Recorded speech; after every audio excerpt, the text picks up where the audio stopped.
اکثر رابطه ها قبل از اینکه علنا به زبون آورده شه تموم میشن. وقتی طرف مقابل شروع میکنه به بی‌توجهی، سردی، کم پیدایی، دیگه مثل قبل چشاش با دیدنت برق نمیزنه. دیگه بعد از هر خداحافظی نمیگه دوست دارم.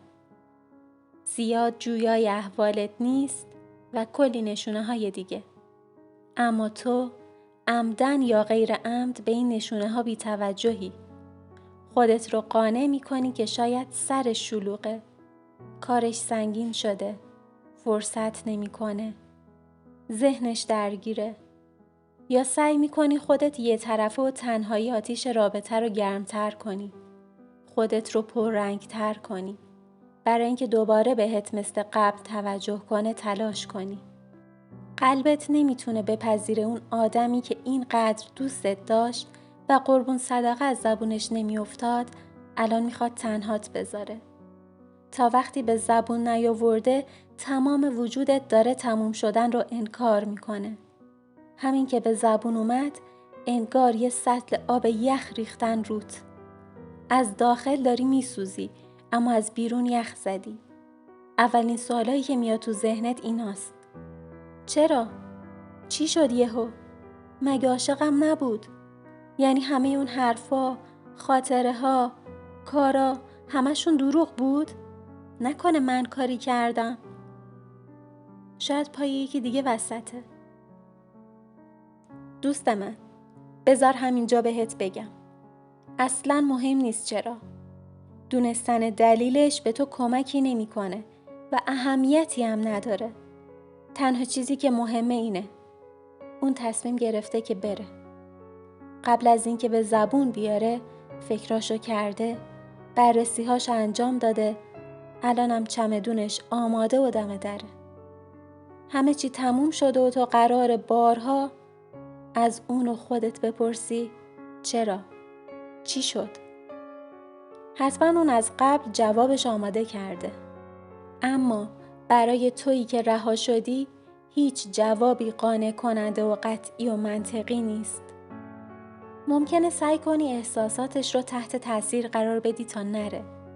فکر میکنی هنوز هیزم عشقت درون اون آدم خاکستر نشده و میشه شعله‌ورش کرد. در حالی که از احساسات لبریز شدی و حتی داری اشک میریزی، ممکن ازش بخوای بمونه تا دوباره درستش کنی. بذار بهت بگم، بعدها بارها و بارها یاد این لحظات میافتی و هی با خودت میگی این چه واکنشی بود من نشون دادم؟ چرا هیکلشو قهوه‌ای نکردم؟ چرا جلوش اشک ریختم؟ چرا ازش فرصت خواستم؟ چرا همونجا سیفون رو روش نکشیدم؟ یا ممکنه با خودت بگی بیخیال، من تلاشمو کردم، حداقل چیزی توی دلم نموند. اینجا حرف تراپیستم و برات نقل قول میکنم. هیچ اشکالی نداره اگه اشک ریختی. این نشونه ضعف تو نیست. این فقط واکنش بدنت نسبت به احساسات توه. برای تو لازم بوده که اون لحظه اشک بریزی. به خودت سخت نگیر. بعد از گذروندن این پروسه، گریه کار شب و روز من شده بود. ساعتها و روزها فکر می‌کردم چی شد که تموم شد. به خودش پیام می‌دادم، براش آهنگ می‌فرستادم، استوری غمگین می‌ذاشتم. توی این اوضاع و احوال بودم که دوستی بهم گفت ارتباطت رو کلاً با اون آدم قطع کن.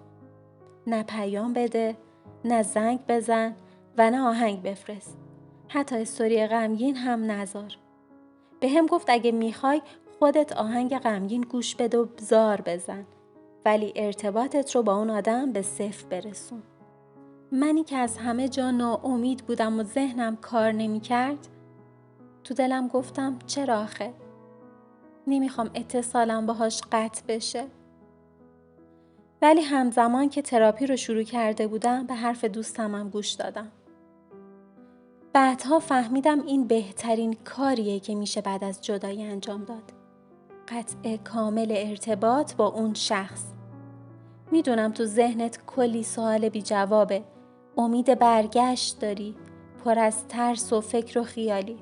ولی به من اعتماد کن.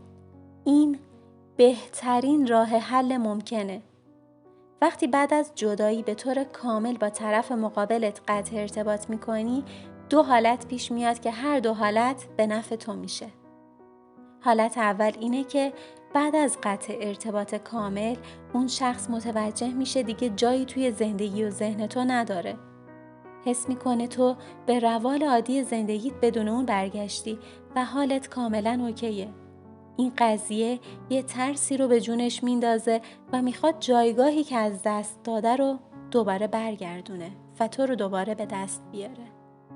حالت دومش اینه که حتی اگه اون شخص هیچ وقت نخواد برگرده، با قطع ارتباط کامل حال تو سریعتر به سمت بهبودی میره. وقتی هر روز بخوای بهش پیام بدی، براش استوری بذاری یا استوری هاشو ببینی، حالت به این زودیا خوب نمیشه.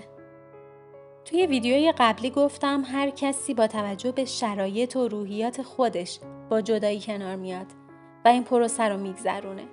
ولی اینجا با قطعیت بهت میگم قطع ارتباط کامل تحت هر شرایط و موقعیتی بهترین راهه. میخوام تجربه جدایی رو همینجا تموم کنم. ولی اگه تجربه یا داستانی داری که حس میکنی بقیه باید بشنون یا حتی با گفتنش به دوستی سبکتر میشی، من میشنوم. برام بنویس. به نظرت ویدیوی بعدی در مورد چه تجربه‌ای باشه؟